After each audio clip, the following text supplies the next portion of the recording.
Hello Gemini, Sun, Rising, and Venus signs. Kamusta kayo? Sana po ay nasa mabuti kayong kalagayan. Welcome back po sa Star Tarot. Kung bago kayo rito, welcome din kayo. Thank you for your support. I truly appreciate it. God bless you all, Gemini. Page of Pentacles. And so, this is good news coming your way. Meron dito mga magagandang balita, magagandang impormasyon na parating that could be linked sa inyong kaperahan. That could be linked to financial opportunities, could be linked to travel, could be linked to properties, no? Siguro meron mga bibilhin kayong property, nagsho-shopping kayo for property, or baka kayo yung nagbebenta, yung mga ganon. And all those, along those lines, no? Yung mga balita na paparating sa inyo sa ngayon. Baka yun ang mga hinihintay ninyong updates.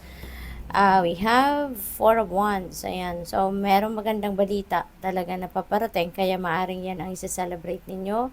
Yan ang magiging dahilan ng inyong kasiyahan. No? And maybe you're going to hold a party. Pwedeng ganun, no? Dahil sa opportunity na yan or sa blessing na yan, yan ay talagang ikakatuwa ninyo. And maybe, yun nga, baka isa-celebrate ninyo yan with your loved ones, with your family and friends. Pwede rin na merong reunion na magaganap dito between you and your friends or family.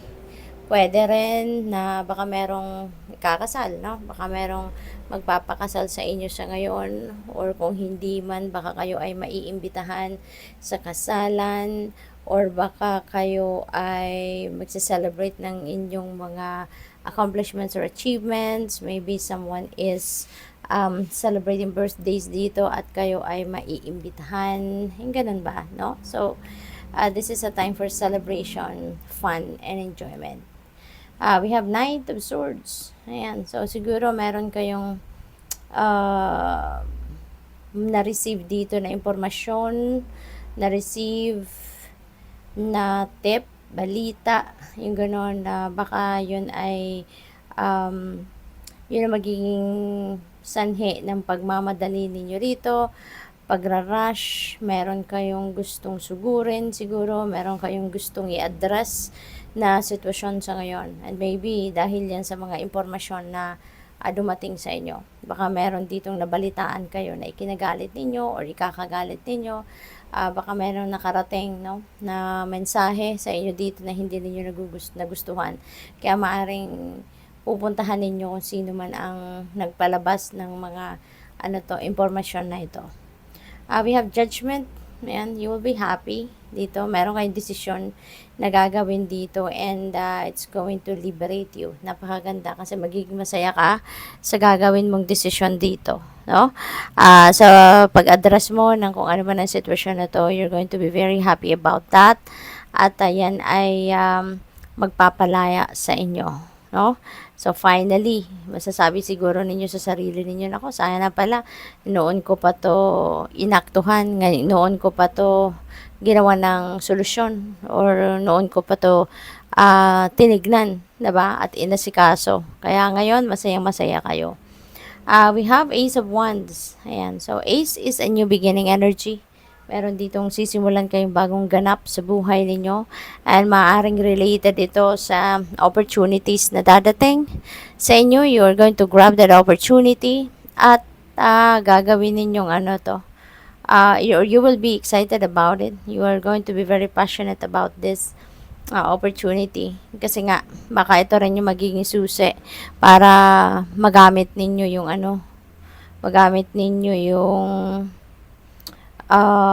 talents, skills, or gifts ninyo. No? So, siguro ito yung magiging simula ng pag-express ninyo, or yun nga, pag-express ng inyong mga talents, skills, or gifts. What else? We have 15 lovers. Ayan. So, this is good. No? This is good kasi meron kayo